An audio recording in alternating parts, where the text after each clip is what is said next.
Jan Ozer here. I'm sitting in the Nice People at Work booth, NPAW, with Gary Hunsberger, who's going to talk to me about the products and services offered by NPAW. Thanks for joining me, Gary. Nice to be here with you, Jan. So give us a few seconds on what you've been doing. Where'd you come from? About 7 weeks ago, I joined NPAW, formerly BitMovin, and I'm now the general manager for the U.S. and Canada for NPAW. Okay, so what's the big message? You got this great big booth with a motorcycle in it at NAB. Who are the people you're trying to reach? The type of company you're trying to reach, and how do you differentiate your products and services for that target? Sure. I mean, really, it's any customer that's delivering streams to end users that wants to make sure that the customer's experience is a good one. So really, that could be anyone from small churches onto the very large organizations that we're all dealing with. Okay, is that small churches? Is that really a market that you're serving? We have customers that are serving that market. Okay. So what differentiates, it's a crowded market, there's not a lot, but there are several QoS solutions. What's different about NPAW?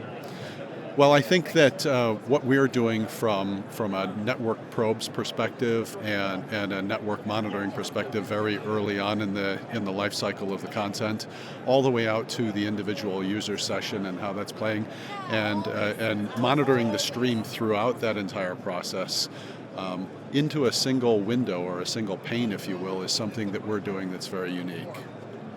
I mean, it's pretty complicated. There's like the merger of QoS and QoE, and then there's like, what do you do about that? So if all of a sudden QoS or quality of service goes down, describe your solution, how you kind of do all those things, and what your solution is for multi-CDN, or if I have a problem, what do you guys do to solve it before I even know I have it? Yeah, I mean that's really where it's at, is making sure that the data is there, but also that it's actionable, right?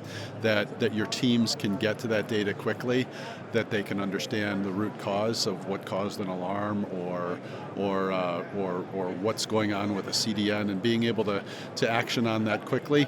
And I also think it's about making sure that you can tailor the events that get triggered in a very granular way that suits your organization's needs, and that's an easy process.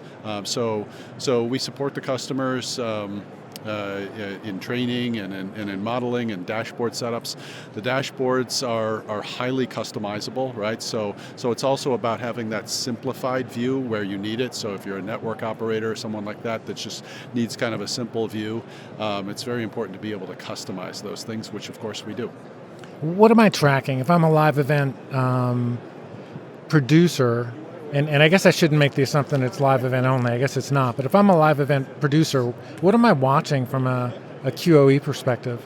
Well, I mean, so first of all, it starts with your internal network, right? And then, of course, I think it's the health of the CDN. I think it's ensuring that you can understand when the problem goes wrong. How do you crack that open, and how do you figure out exactly what the root cause is? Oftentimes, the issues show up on the player, and it's usually guilty until it's proven innocent. But I think it's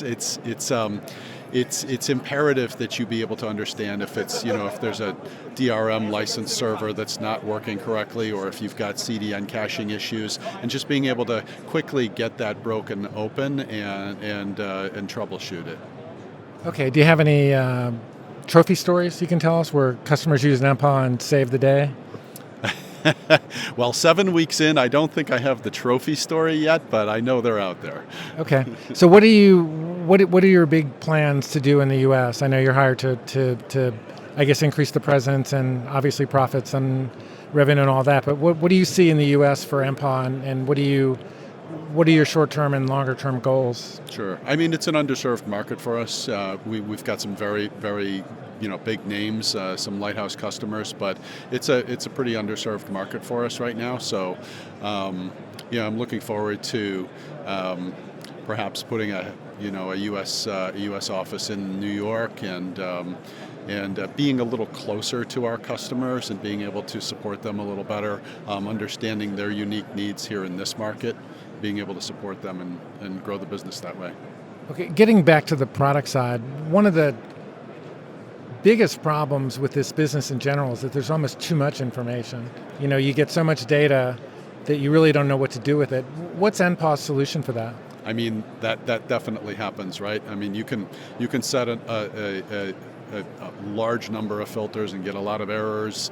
What we're doing is we're putting an AI intelligence agent across that entire workflow that I mentioned, and that's going to really help customers more quickly understand what's causing those errors. I think the AI intelligent assistant, we're calling it Sentinel, will allow customers to get to that root cause more quickly. It will make recommendations at least and allow them through a process of elimination and through more training to be able to really get to those root causes quickly.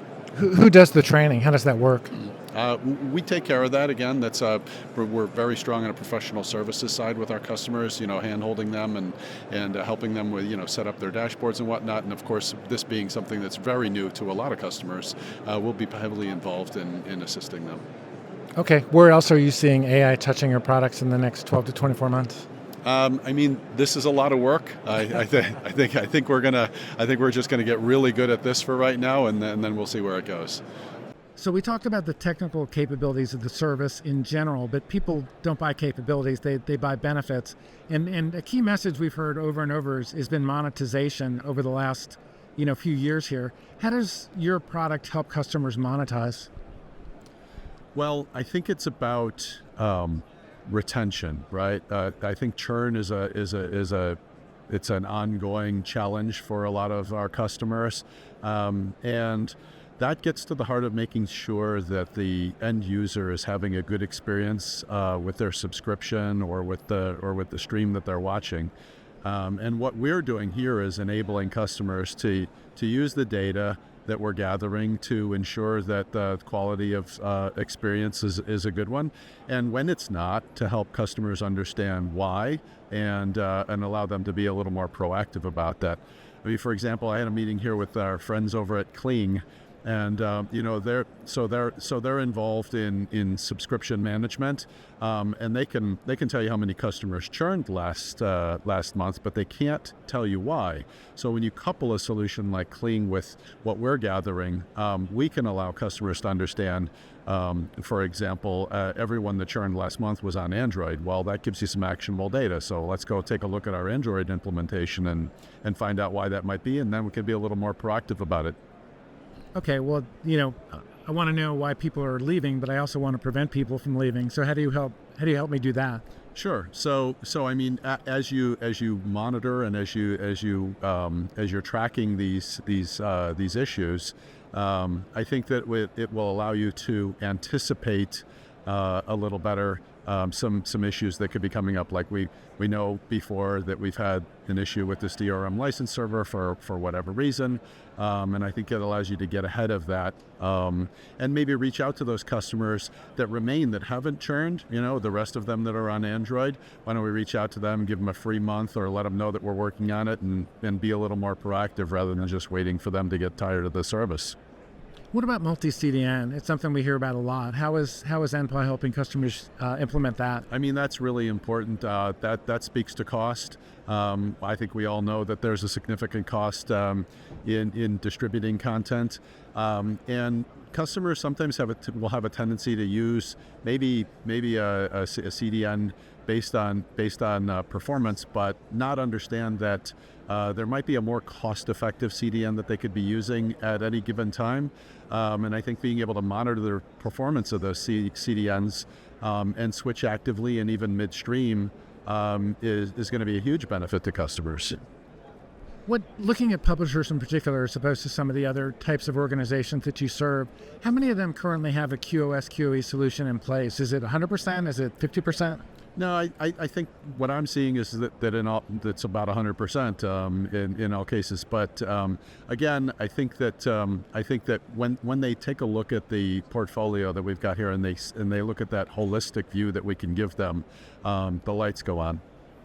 So what is what are the feature table items that, I would look at, and what's going to differentiate NPAW from the other providers of those products and services? It is that holistic view, right? I think there's a lot of siloed implementation out there, but it's important to be able to share that data and look at that data across the entire workflow. And if you've got data in one silo and data in another silo, you can't share that. And organizations need to be able to share information amongst themselves. Okay. Listen, thanks for taking the time. Good to chat. My pleasure. Thank you.